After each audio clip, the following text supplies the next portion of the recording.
Muchas gracias, Jorge. Ahora, para completar la triada de las empresas que vienen protagonizando este movimiento, le vamos a dar la palabra al compañero José Luis Poverene, más conocido como Pepe de YPF. Así que compartimos el micrófono. Gracias, Diego. Buenas tardes, compañeros. Esta lucha y esta historia que nosotros estamos protagonizando empieza hace más de 30 años, con las privatizaciones dispuestas por la Ley 23696. En el caso de YPF, a partir de 1991 empezaron a cesantearse trabajadores hasta superar los 30.000 cesantes solo de YPF. Si extendemos esto al resto de las empresas del Estado, al Correo, a Segua, a Entel, Agua y Energía, a la disolución de Elma, a la masacre social que fue el ramal que para, ramal que cierra, con la eyección de los compañeros ferroviarios. Son más de 300.000 trabajadores de empresas del Estado que quedaron en la calle. Y a ellos se sumaron los trabajadores de las empresas proveedoras de las empresas del Estado, porque todos los monopolios que adquirieron las empresas privatizadas trajeron sus propias redes de proveedores y se cerraron, sobre todo en el interior del país, una enorme cantidad de pequeñas empresas de servicios y proveedoras de repuestos y de obras de infraestructura, de construcción, con lo cual en la Argentina se creó un panorama de desempleo crónico que en pocos años comenzó a provocar una reacción social muy importante. Y yo recuerdo en la Ruta 22 en Neuquén, los trabajadores despedidos de YPF, de Cutralcó y de Plaza Winkle, en la Ruta 34 de Salta, los trabajadores de Mosconi, de Aguaray, de Tartagal, de Campamento Vespucio, fueron los primeros piqueteros del siglo XX. Campo Durán, la refinería Campo Durán. Bueno, todos los trabajadores que fueron expulsados de sus puestos de trabajo comenzaron en ese momento a cortar las rutas y se incorporó la palabra piquetero al vocabulario argentino. Y es importante porque ese movimiento se ha desarrollado y hoy es el movimiento que está a la cabeza de la lucha. Porque cuando los burócratas sindicales de la CGT, de los diferentes gremios, que fueron cómplices de la privatización, que nos dejaron a todos en la calle, que no lucharon por nuestra propiedad participada, que no hicieron nada para que tuviéramos la obra social ni la jubilación, todavía se siguen borrando y apostando a la conciliación con el capital y al pago de la deuda externa, cuando la deuda interna está sin cobrar.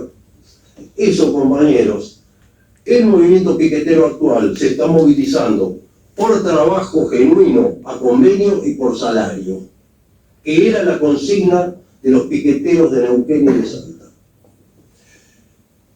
Continuando con la historia de la privatización de YPF, que fue transformada en sociedad anónima en 1991 y nos fueron despidiendo hasta dejar una empresa, digamos, con poco personal y todo lo demás tercerizado. En el año 97 entra la española Repsol. Se compra el 99% de las acciones, incluyendo el 10% que nos tocaba a los trabajadores.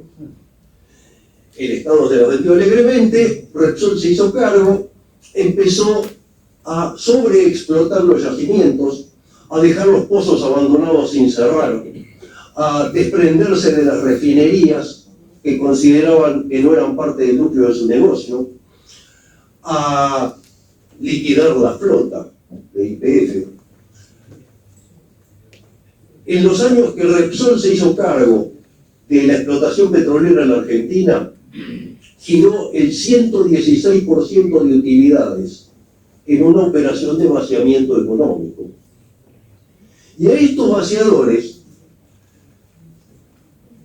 se les acuerda, después de un juicio en el CIADI, en el año 2014, siendo presidente de la Nación, no le va a gustar que diga presidente, la doctora Cristina Fernández de Kirchner, y siendo Kicillof ministro de Economía, frente al juicio perdido en el CIADI, en lugar de levantar la soberanía nacional, acuerdan el pago de indemnización a Repsol con bonos emitidos que le permitían a Repsol venderlos en forma inmediata al mercado de Nueva York y llevarse $5.000 millones. Los bonos emitidos fueron de 6.900 millones de dólares, que con los intereses llegan prácticamente a 10.000. Para eso, acá en el Congreso Nacional, se hace toda una movida para votar rápidamente e indemnizar a los vaciadores. Y eso provocó una indignación en muchos trabajadores ipecianos, cesanteados, que vinieron al Congreso Nacional a la puerta a expresar su repudio y su descontento, porque se le estaba pagando a los vaciadores y no se les había pagado a los trabajadores. Y en ese acto del repudio entran en contacto con el compañero Néstor Pitrola, entonces diputado nacional, y a partir de la relación que establecimos con Néstor, presentamos nuestros proyectos de ley.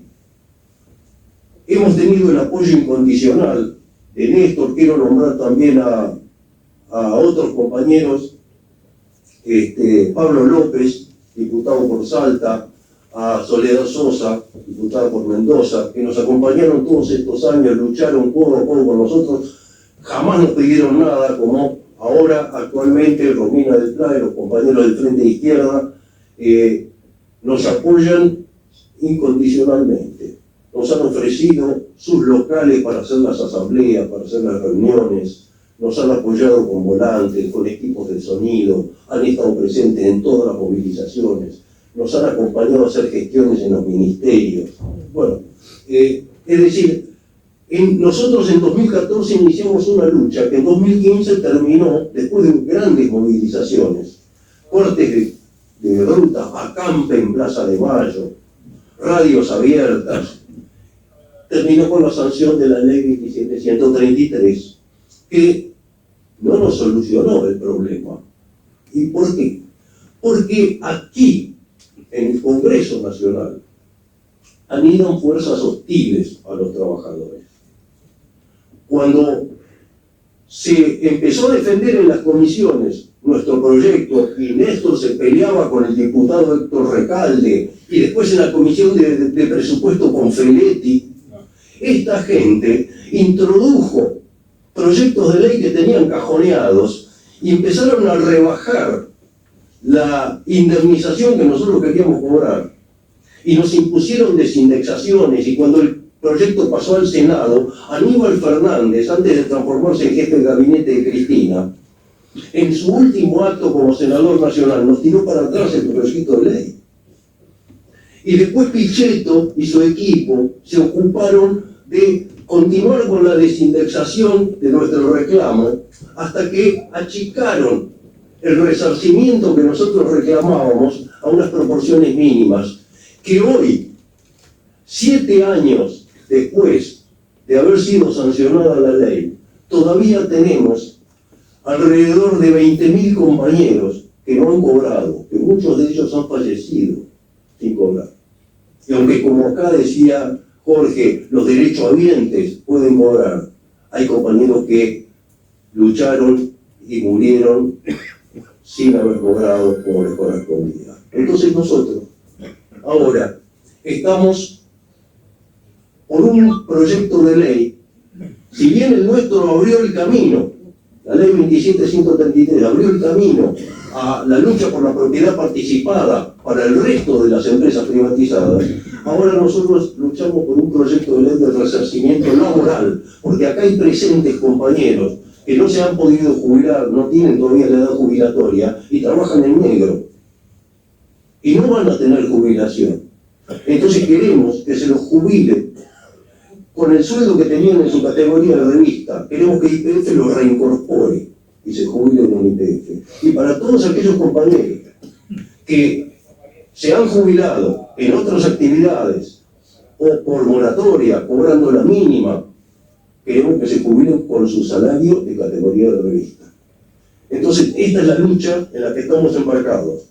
Y en esta lucha, como yo les decía, acá vamos a enfrentar fuerzas hostiles, porque hay una enorme mayoría en este Congreso Nacional, en diputados y en el Senado, que no quieren que los trabajadores cobremos. Esta es la realidad, y nosotros los tenemos que obligar. Y la forma de obligarlo es con nuestra organización y con nuestra movilización. Seguir haciendo crecer el movimiento, como dijeron los otros compañeros coordinadores. Este es el camino, y en ese sentido, nosotros ya tenemos prevista para el día 6 de julio una movilización que hemos votado el día 28 de mayo en una asamblea a mano alzada y por unanimidad.